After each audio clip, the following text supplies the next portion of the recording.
Welcome to the Introduction to Energy Management Training, Module 2, Energy Conversion.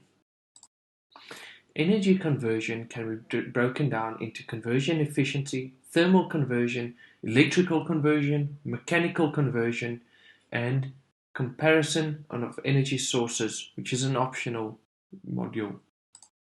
First, we will discuss conversion efficiency. To understand conversion efficiency, we need to understand energy efficiency. Energy efficiency is a ratio energy out over energy in. It is a ratio of what you get and what you pay for. Therefore, we have to look at useful energy versus the cost. Remember that exergy is the energy that is available to be used. After the system and surroundings reach equilibrium, the exergy is always zero. Let's look a bit deeper at energy efficiency and what it actually means. If we want 1 unit useful work output with two different efficiencies of 0.9 and efficiency of 0.6, when the efficiency is 0.9, we only have to purchase 1.1 units. When the efficiency is 0.6 of the system, we have to purchase 1.7 units. That is 55% more energy that needs to be purchased due to a low system efficiency. We need to thus understand what the system efficiency entails. It is a useful energy out over the procured energy in. In other words, the system efficiency is equal to efficiency of component 1 times efficiency of component 2, and so forth. Let's look at the example in the next slide. Here we can see the efficiency from power station all the way to point of use, including all the different efficiencies in between.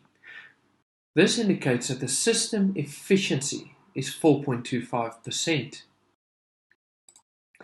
In the case of Formosa Textile, the only area that can be controlled is where energy is being purchased from.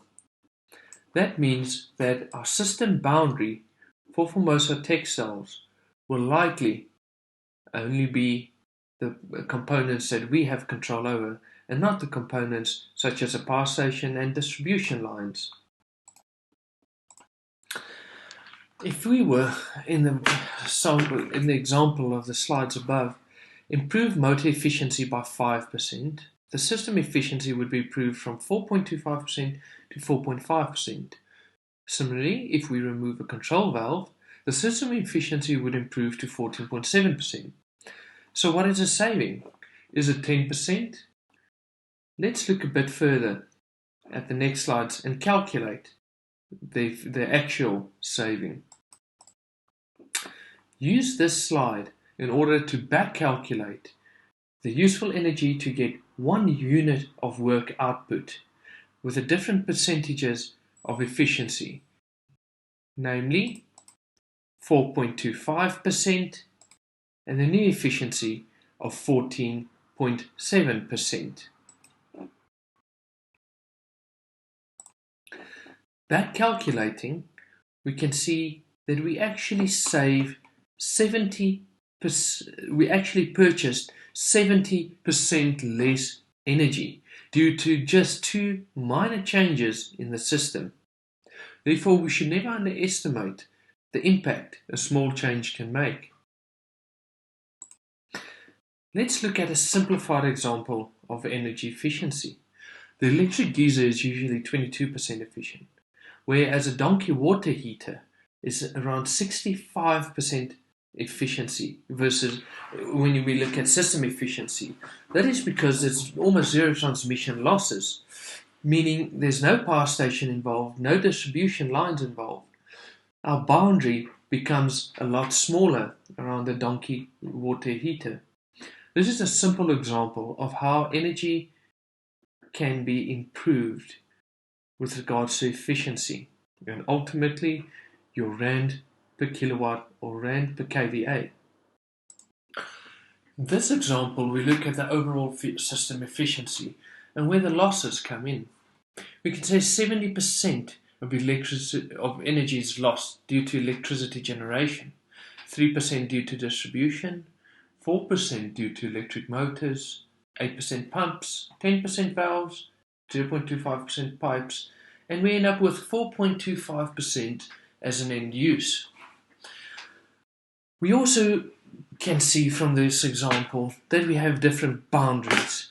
Boundary of electricity utility system, the drive system, applications, end use, and the boundary of a system used for proper design. The system boundary of interest to society, which also cares about external costs of generation, is likely the big picture.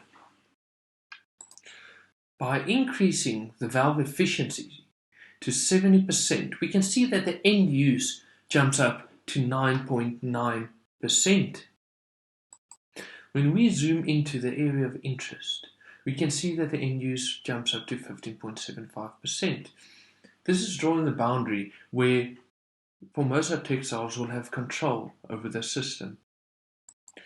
If we now increase the valve efficiency, we can see how drastically the end use increases.